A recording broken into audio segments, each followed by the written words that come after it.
What's up, everybody? Weekly Piano here, coming to you live from Tiny Room Studios. Woo! The crowd goes wild. Hey, everybody. Okay,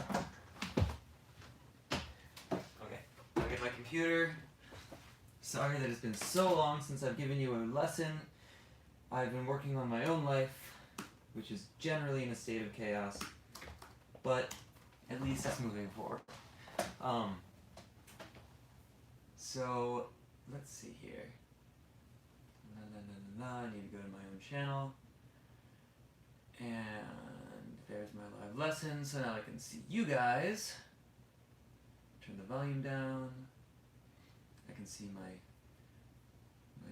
weird looking hair from the top. Okay, that'll do. There's a little bit of weird shadow from something. Oh no, that's from me. Great. Alright, everybody. So let's see if any patrons have, ooh, super stickers are now enabled. That'll be fun. Your fans can buy fun, colorful images to express themselves during live streams like Super Chat. You'll earn a share of each purchase. Oh, wow. More ways for YouTube to take money from you. That sounds great. Rachel Thomas, what's up? I remember you. How are you?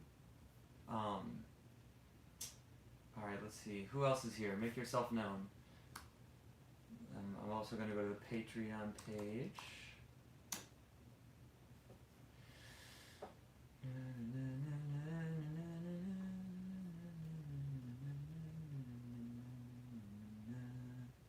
Post engagement. Let's see if there's any engagement on this last post. I'll go to my posts so I see if anybody's asked any questions. Nope, no comments on that one. Well, hey, what's up, Ji Young Huang and Anthony Alvarez on more familiar names here. Hope everybody's doing well. We're gonna do some piano. I've got somebody coming at 2 o'clock, so in 30 minutes, I'm gonna have to end this in less than 30 minutes. I'm interviewing another intern for my studio.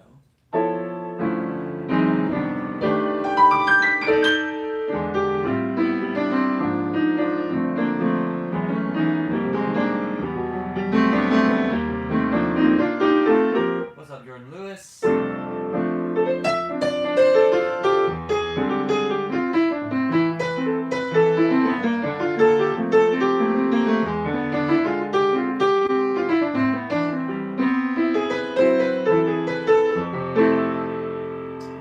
In answer to Aloha, Waihol808, I don't know what we're going to do today, but it'll be something fun. I do know Pure Imagination in answer to Kabbalah Yori. That's actually one of my favorite songs, one of the best songs ever written in my opinion. I actually have a really fun drunken moment in my memory from the Halsey tour, one of the very few moments where I actually partied with everybody and got into very heated conversation, because normally the conversations of that tour didn't interest me, but this particular one was about that song, about Pure Imagination. Somebody brought it up, and I got kind of, well, at least they told me I got kind of belligerent about it, and like slammed on the table, like yelling at this person that it was the best song ever written because, and I'll explain it to you actually. So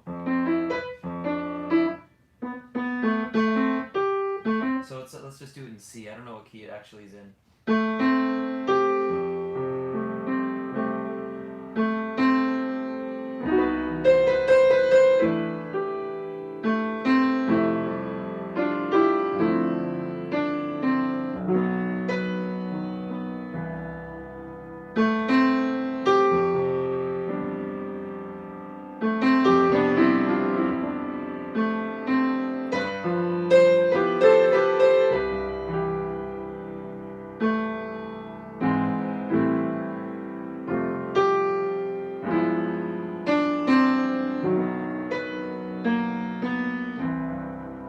So that's the basic melody of it. Oh, maybe it's in E flat. I don't know. Whatever. We're playing it in C right now. It'll make it easier for some people to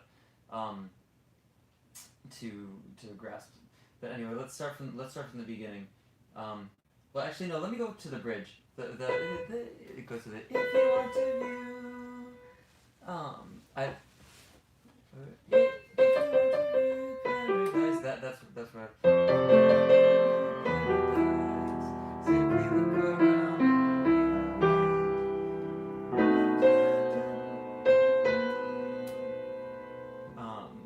Where did it go?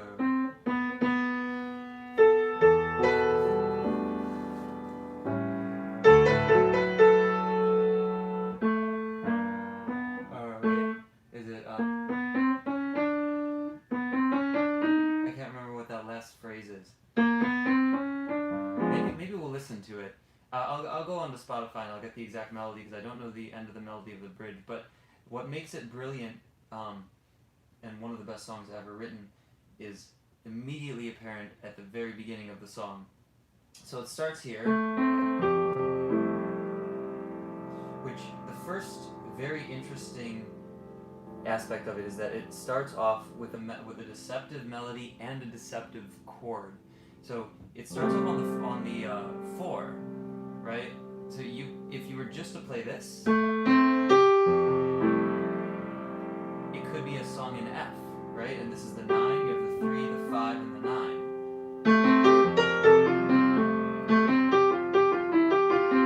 Could be any melody in that, but it's not. And implied in your ear, you hear the B in there, which it makes that Lydian scale on the F, which gives you the implied tritone of the F to the B, which then resolves to the C. So in the orchestration, maybe you'll have.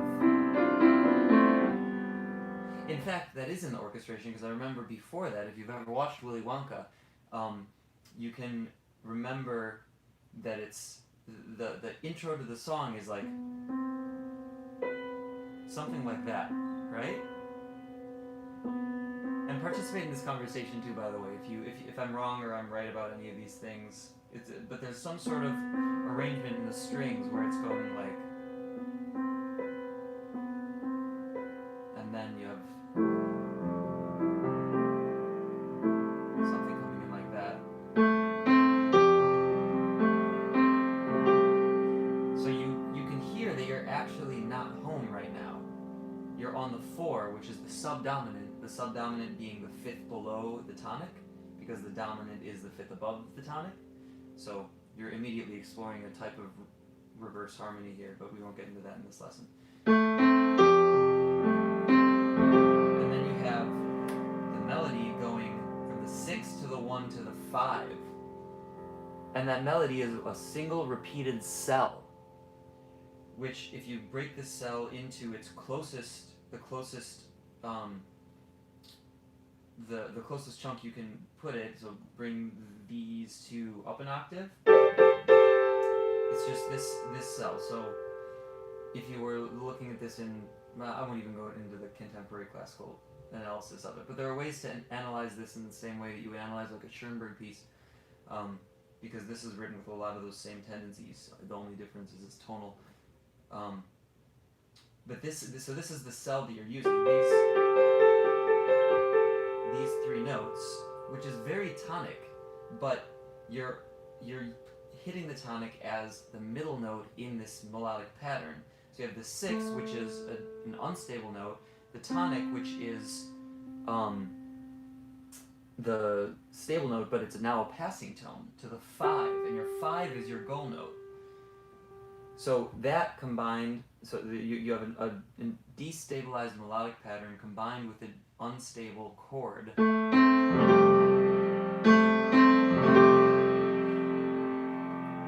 So that's immediately starting with incredible beauty, and you get the same effect if you change octaves, like. But it's the most prominent effect of destabilization if this is in between the 2, with that breadth in between the 6 down there and the 5 up there. And then, so this is like question because it's unstable, question because it's unstable, and then you think you could go to that question again, but the last note of that is no longer the end of the first question, it's now an answer, but the answer is also deceptive. So the answer goes to the 7, which is literally the least stable note that you could possibly have in the diatonic key of C that you're using. And to emphasize that in the orchestration, they often do a B over the C, because that's also another form of the B. It leads up to the C, which is technically the tritone substitution of the subdominant. So the B is a tritone away from the F, which was your first chord. But that doesn't really matter. What matters is that you're ending on a B here. And you're using that C again as a passing tone. Now, that might seem arbitrary, but if you look at the notes that are actually emphasized as goal notes, they're all unstable notes. And if you look at the notes that are the stable tones, they're all passing tones. Well, mainly the 1. If you look at how the 1 is used, it's always a passing tone. You just passed it. Now, you landed on the least stable note possible, literally the least stable note possible in the diatonic scale, and then used the C as a passing tone.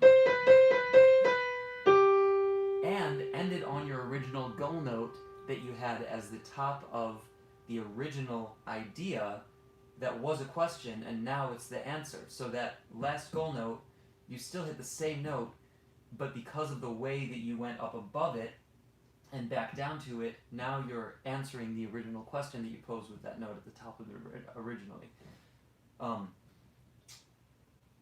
So let's look at it again with that knowledge now.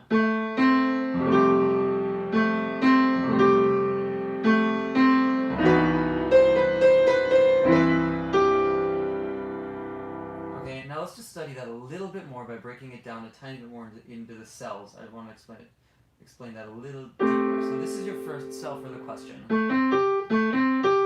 And this is your second cell for the answer. Now if you break those down and put them into the closest chunk possible, your first cell, so take these two up an octave, so that's your cell, your initial question cell, right? The answer cell adds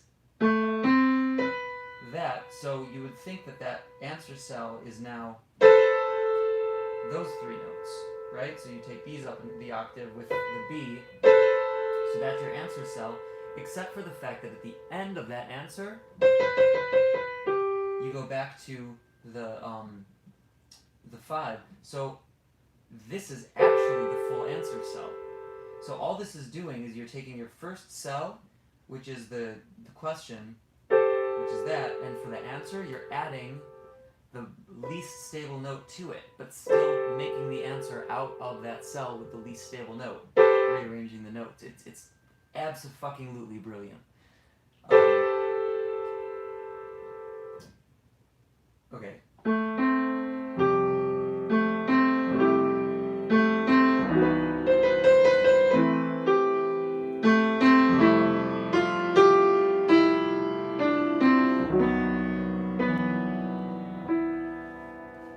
And then you end that cell. I'm sorry. You end the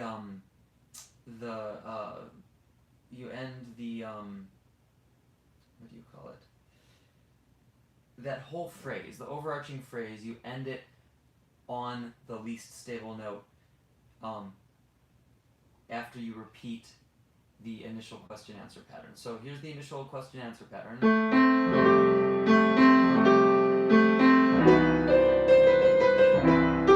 And then you've adjusted the question a little bit.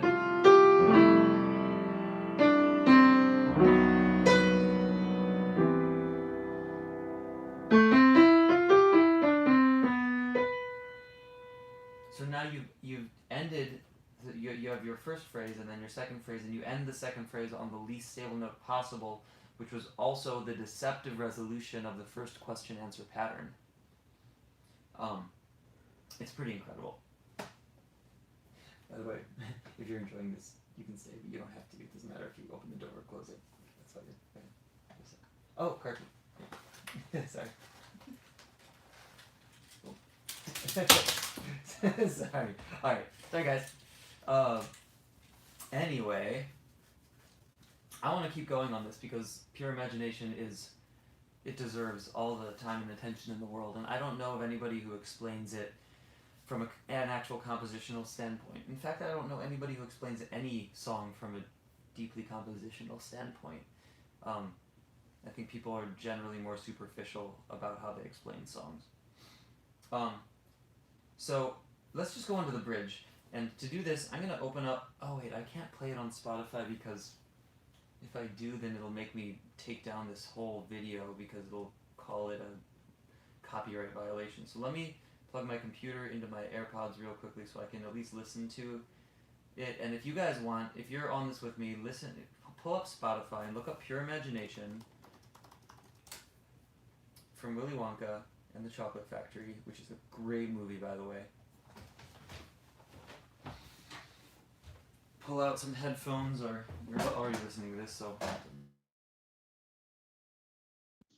And I hope that plugging that in didn't mess with the feed. Let me know if anything weird happens.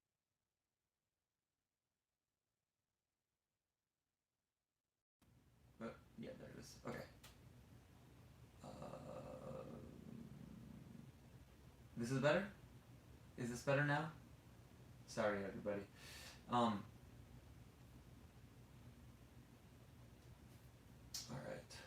So, I have to do a little adjustment in here. Pull up Willy Wonka and the Chocolate Factory. Gonna have to pass through the beginning. Whew, there's such a great orchestration in these old movies.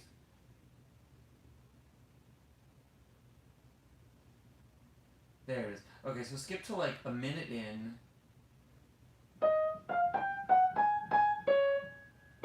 Ooh, it's in C sharp. A little bit flat from C sharp.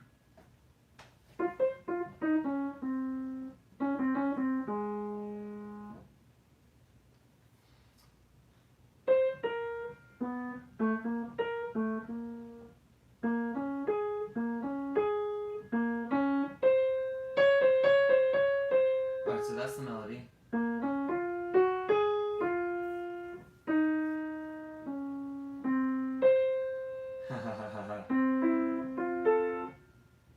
Yeah, actually, this is so much more brilliant than I'm even giving it credit for because of the orchestration.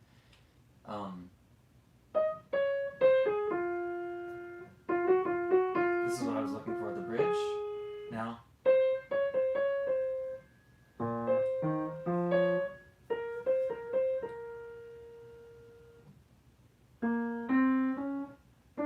That's what it was. Okay, so the bridge.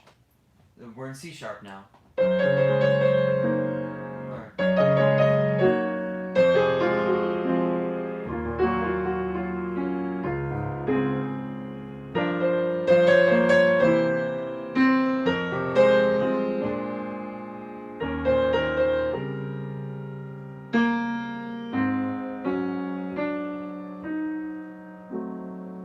Okay, let's just break that down for a second. So, Ernie, I know what you're talking about, and it's when my AirPods were plugged into my phone, it was better. It's just going to have to be soft for now. I don't know how to make the volume really work on that, unless I go through my AirPods, but then you're not going to be able to hear the piano. I have a system here I need to reset up where I can use the actual piano mics and then a good microphone. I'll try to do that for the next live lesson. But for now, you're going to have to bear with the low volume. Sorry. I hope you don't have any loud notifications on your computer that go off when you're watching the video. Alright, so let's go to the bridge. So this is the first part where you land on the one as like a prominent note. But the deceptive part of it, and that's a key theme in this entire composition, is deception, is you start on the 4 again. So it's unstable by its very nature. If you started on the 1, you're already home. Everything is home. There's nothing weird about it. But you start on the 4, and now it has to fall over and continue into a new phrase because it's unstable.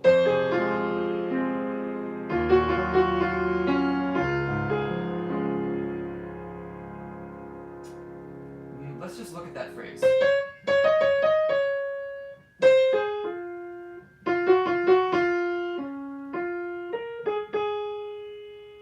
So you have this falling melodic pattern, but within the context of the falling melodic pattern, you are like going up and down. So in your upper melody, you have that, and in your bottom melody, you have this note, and then you have this what do you call it? A sort of echoing, like a parroting of that first phrase.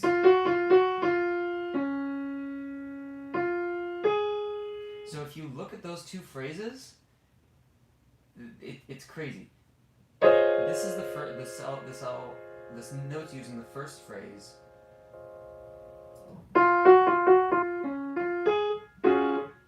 And these are the notes used in the second phrase. So you're taking these ideas of, so that's like your first idea, and then the triad leading downwards, which is your major third to your minor third, which makes up obviously a minor chord, but that's almost arbitrary here, because in this second phrase, which is now going upwards, this is like, and then you have your last phrase going there, which is an exact upside down echo of the first phrase you had that answered of the second half of the first phrase. So like, this is your first phrase, this is your first half of your first phrase, this is your first half of your second phrase, right? And this is your second half of your first phrase, and the second half of the second phrase is that exact thing flipped on its head.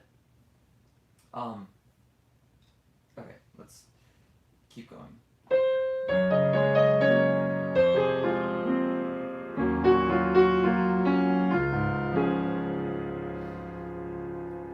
Pretty simple when you put it together, but the complexities of how it's put, of why it works musically go very deep. Not that they were thinking about that when they were composing it, by the way. These aren't composed from an intellectual place, these are composed from an intuitive place, but the intellectual explanation tells you why some intuitive decisions are better than other intuitive decisions. Anyway, the next phrase after that,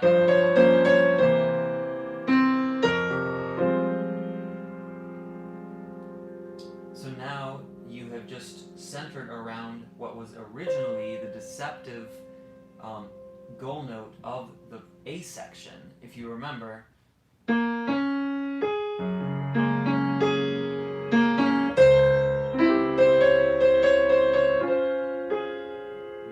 that was your original, well, this was your original goal note, and this was your second original goal note. And now in the bridge, you go back to that as a goal note, but then you continue on from there. So let's continue this. Now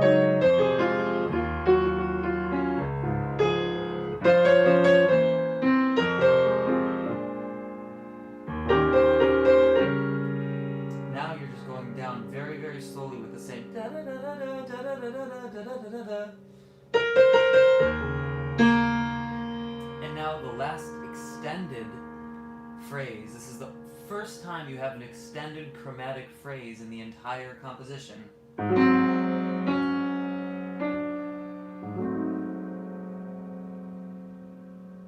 Which lands on the 2, which obviously the place that is going to go is to the 1, but you don't resolve it immediately. You then do hit the 1, so like,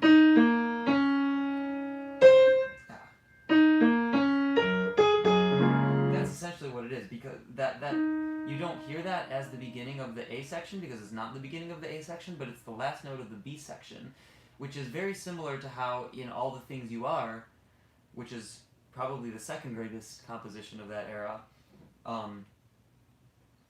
where when it goes to the bridge, when it ends the bridge, it maintains the last note on the end of the bridge is the same as the first note at the beginning of the A section, which repeats after the bridge, like this.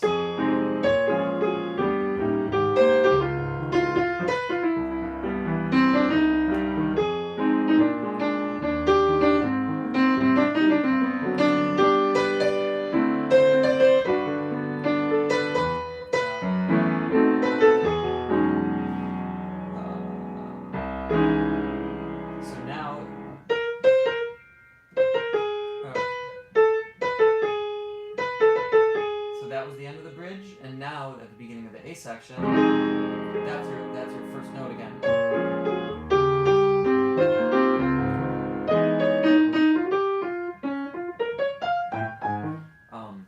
And it's also the end of the A section, so it's like you're always centering around A.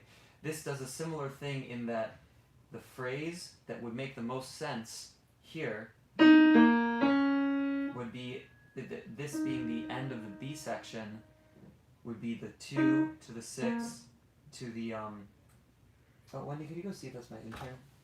Thank you. I don't know.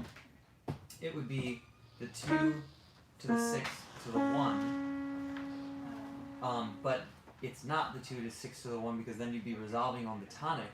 It's the 2, 6, 1 to the 5 with the 4 in the bass.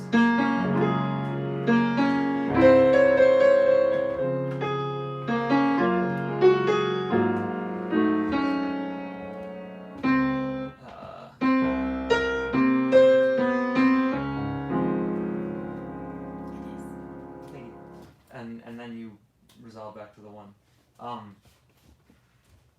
So let's just listen to that with that in mind for a second, and I'll play it in C.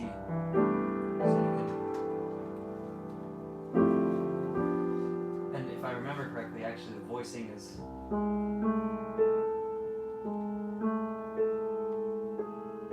That's the orchestration.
So that's the idea there. I see there are some other questions, but the intern is here for the interview, and I really want to answer these other questions. So what I'm going to do here is, because I didn't get to a lot of them, I know a lot of you are patrons on my Patreon page, and I'm going to put the link to that right here.